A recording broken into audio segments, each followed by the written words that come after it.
I never thought a funeral could feel like the opening scene of a revenge thriller. But there I was, standing at the back of St. Thomas Church on Fifth Avenue, watching my 42-year marriage get rewritten in real time, while 200 people in expensive black pretended not to notice. Robert's casket sat up front, polished mahogany gleaming under soft spotlights, white lilies everywhere. His favorite, or so he always said.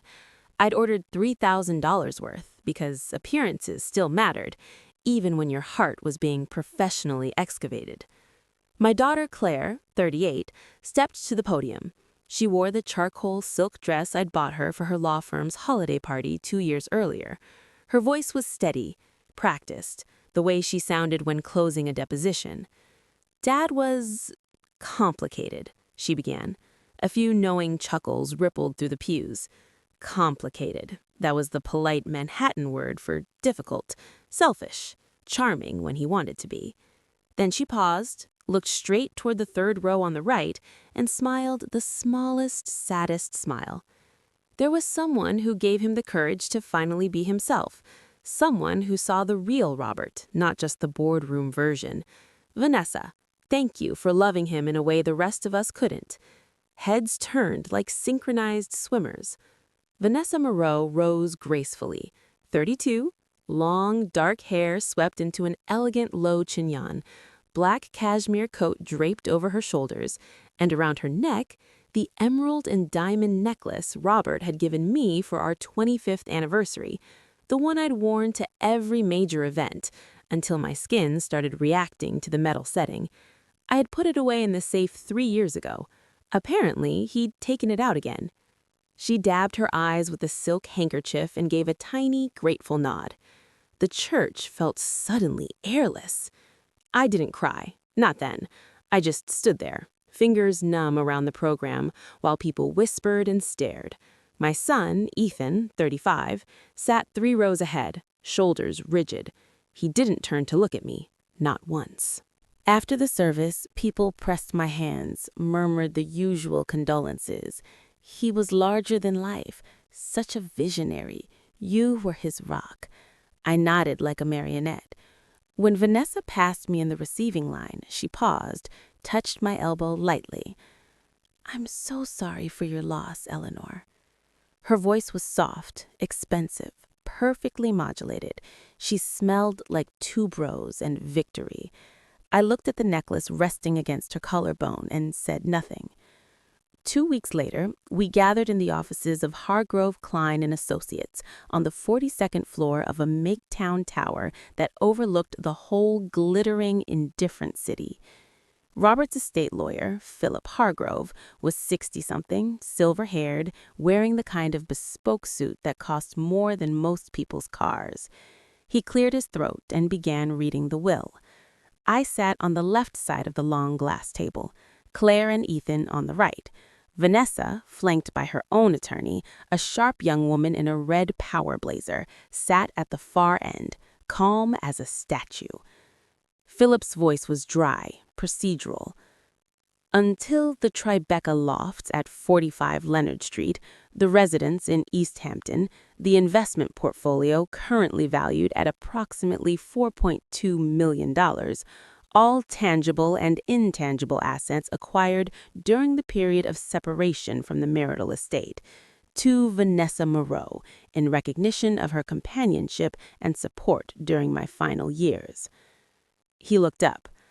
There is no provision for Eleanor Whittaker Desmond, nor for the children beyond the previously established trusts. Silence stretched like cold taffy. Claire shifted. Ethan stared at his hands. Vanessa's lawyer spoke first. The will is clear. Mr. Desmond executed it 3 years ago. Sound mind, no undue influence. We're prepared to defend it vigorously. Philip nodded politely. Of course, Mrs. Desmond's counsel. My lawyer, Margaret, or Maggie Torres, sat beside me. 54, former prosecutor, hair pulled into a severe bun, eyes that could strip varnish off wood. She hadn't spoken yet. She didn't need to, not until the right moment. I reached into the leather folio on my lap and placed a single yellowing document on the table. It was 8 pages long, dated June 14, 2001. The ink had faded slightly at the edges, but every signature was crisp. Philip's eyebrows lifted 0.5 millimeter. Maggie spoke for the first time. This is the original prenuptial agreement executed between Eleanor Whittaker and Robert Desmond prior to their marriage on September 8, 2001. It contains standard provisions for separate property, spousal support waivers, and asset division in the event of death or divorce. She paused, letting that sink in. It was never filed with the New York County Clerk's office. Vanessa's lawyer frowned. If it wasn't filed, Maggie cut her off smoothly.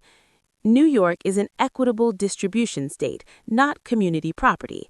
However, because no valid prenuptial agreement was ever properly executed and filed pursuant to Domestic Relations Law, Section 236B3, the default statutory scheme applies.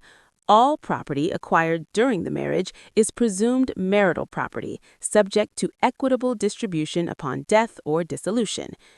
Philip leaned forward, scanning the document. There's a notarization here. Witnesses. It looks valid on its face. Exactly, Maggie said. It's a fully executed agreement. Robert insisted on it. He said, and I quote, she glanced at me. I nodded. Just in case things don't work out, I want to protect what's mine. A muscle twitched in Vanessa's jaw. I spoke for the first time, voice low but clear. He took the original home with him after the signing, told me the lawyer would file it. I trusted him. For 24 years, I thought it had been filed, until 3 days ago when I went through the fire safe in the Tribeca Loft and found it still in the original envelope. Maggie slid another document across the table. This is an affidavit from the original notary public, confirming she witnessed the signatures on that date and that the agreement was complete. She has no record of ever filing it because she was never asked to. Vanessa's lawyer opened her mouth, then closed it. Philippe exhaled slowly. If this is accurate, then yes, the prenup is unenforceable due to failure to file, and the estate is subject to the default marital property rules.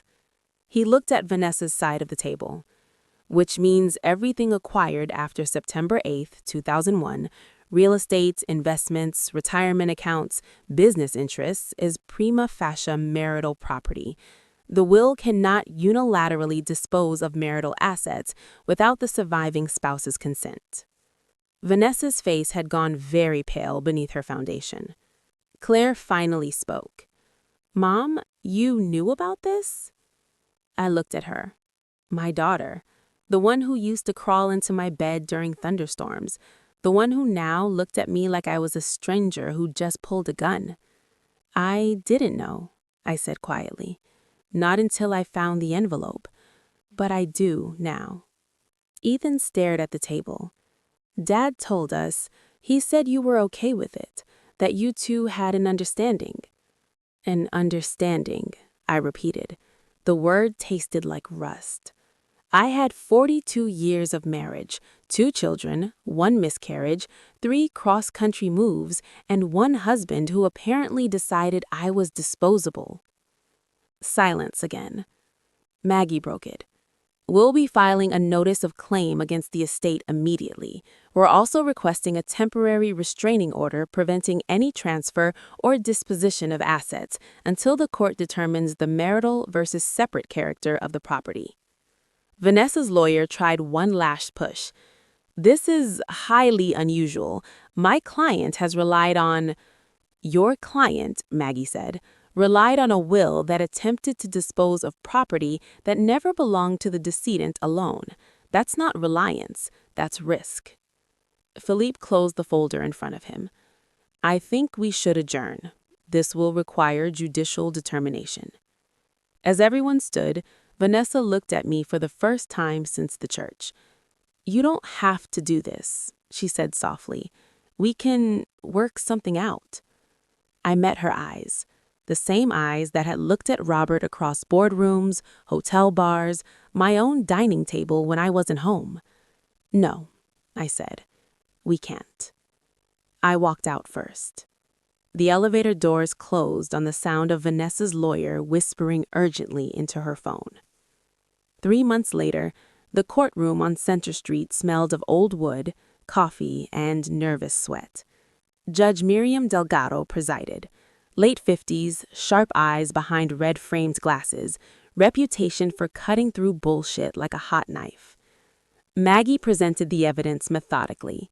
The unfiled prenup, the notary's affidavit, bank records showing every major asset purchased after 2001, appraisals, tax returns, even the deed to the Hamptons house, signed by both of us in 2009. Vanessa's side tried everything.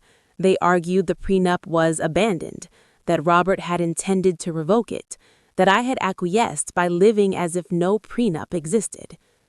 Maggie countered each point with calm precision. Intent doesn't substitute for statutory compliance, and acquiescence does not create a new agreement where none was filed. When I took the stand, the courtroom went very quiet. I wore the same charcoal coat I'd worn to the funeral. No jewelry, no makeup beyond lipstick. I wanted to look like what I was, a 64-year-old woman who had finally stopped pretending. The lawyer asked me about the marriage. I told them everything. How I'd been 23 when we met, fresh out of Columbia with a finance degree. How Robert was 31, already making partner.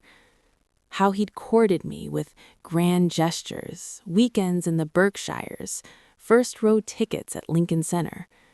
How he'd asked me to sign the prenup the night before the wedding, said it was just paperwork, that his father had made his mother sign one too. How I'd believed him. How I'd left my job at Goldman after Claire was born because he said, "I make enough for both of us. You should be with the children." How I'd run the household, the social calendar, the charity boards. How I'd been the perfect corporate wife until the day he decided perfection wasn't what he wanted anymore. When I finished, Judge Delgado looked at me for a long moment. "Thank you, Mrs. Desmond," she said quietly. Vanessa testified next. She was poised, articulate. She spoke about love, companionship, a meeting of souls. She cried at all the right moments. But the judge wasn't moved. The ruling came 6 weeks later. The court declared the prenuptial agreement unenforceable due to non-filing. All assets acquired during the marriage were marital property. The will was valid only as to Robert's separate property, which amounted to approximately $180,000 in a personal brokerage account opened before 2001. Everything else, the loft, now worth $8.7 million, the Hamptons house, $4.1 million, the portfolio, $4.2 million at time of death, now closer to $4.8 million, even the art collection was marital. Vanessa was ordered to return every asset in her possession. The necklace was seized and returned to me. She was given 30 days to vacate the Tribeca loft. She sold her own downtown condo at a $400,000 loss to cover legal fees and taxes on the clawback. Claire and Ethan were furious at first. Claire called me vindictive. Ethan said I was destroying Dad's legacy. I told them both the same thing. Your father destroyed his own legacy. I just refused to let him rewrite mine. It took almost 2 years for the dust to settle. Claire eventually came around. She showed up at my door one rainy Sunday with coffee and apologies. We talked for 6 hours. She cried, I cried. We didn't fix everything, but we started. Ethan took longer. He moved to San Francisco. We exchanged polite texts on holidays. Then, last spring, he called. "Mom, I'm getting divorced." I flew out the next day. We sat on his balcony overlooking the bay. He told me about the fights, the distance, the way his wife looked at him sometimes like she was already gone. I kept thinking about what you said, about how Dad decided you were disposable. I didn't want to do that to someone else, but I think I did.